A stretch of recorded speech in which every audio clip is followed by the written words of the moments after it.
మీరు తీసుకునే అదే మందులు, అదే నాణ్యమైన మందులు, కానీ సగం ధరకే.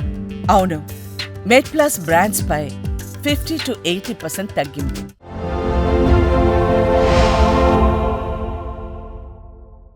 కర్ణకుమార్ గారు, ముఖ్యంగా అంటే మీరు హెమటాలజిస్టు, హెమటో ఆంకాలజిస్ట్ కదా, అసలు ఈ హెమటాలజిస్టుకు హెమటో ఆంకాలజిస్టుకు మధ్య తేడాలేంటి? వీరు వేటికి వైద్యం చేస్తారు? ఓకే, హెమటాలజీ అంటే బ్లడ్కి సంబంధించిన జబ్బులకి ట్రీట్మెంట్ చేసే డాక్టర్ అని మీనింగ్ అండి.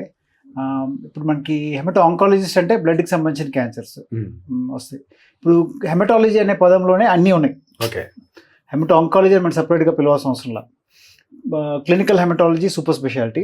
ఈ సబ్జెక్ట్లో బ్లడ్కి సంబంధించిన అన్ని రకాల జబ్బులు, క్యాన్సర్ కానీ క్యాన్సర్ కాకపోని, సో ఈ అన్ని రకాల జబ్బులకి ట్రీట్మెంట్, కొన్నిసార్లు వీటిలో బోన్ మ్యారో ట్రాన్స్ప్లాంటేషన్ చికిత్స. సో వీటన్నిటికి సంబంధించిన ట్రీట్మెంట్ హెమటాలజీ అనే సబ్జెక్ట్లో ఉంటుంది. అది మేము ప్రాక్టీస్ చేస్తాం. హెమటాలజీలో హెమటో ఆంకాలజీ ఉంటుంది, బోన్ మ్యారో ట్రాన్స్ప్లాంట్ ఉంటుంది, నాన్ ఆంకాలజీ బ్లడ్ కూడా ఉంటుంది. మెడికల్ ఆంకాలజీ అనే సబ్జెక్ట్ ఉంది. దానికి దీనికి డిఫరెన్స్ మనం ఆడుకోవాలి. ఓకే, మెడికల్ ఆంకాలజీ అంటే జనరల్గా అన్ని క్యాన్సర్స్ ట్రీట్ చేస్తారు. Brain cancer, skin cancer, lung cancer, దాంతోపాటు బ్లడ్ క్యాన్సర్స్ అన్నట్టు. సో వీళ్ళు ఎక్కువ మంది ఉన్నారు.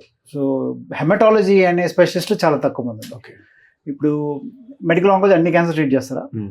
దాంట్లో బ్లడ్ క్యాన్సర్ కూడా ఒకటి కదా.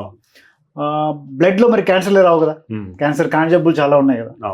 సో ఈ బ్లడ్కి సంబంధించిన క్యాన్సర్లు, క్యాన్సర్ కాని బ్లడ్ జబ్బులు, వీటిని కొన్నిసార్లు నయం చేసేకి వాడే అత్యాధునిక చికిత్స transplant, bone marrow transplant. So ఈ మూడు కలుసుకొని సపరేట్ స్పెషాలిటీ అయిపోయినాయి. ఓకే, దాన్నే హెమటాలజీ అనిపిస్తుంది. సో అంటే అవుట్ ఆఫ్ 100 మీ దగ్గరకు వచ్చే పేషెంట్లో అంటే ఏ సమస్యలతో ఎక్కువ మంది వస్తుంటారు?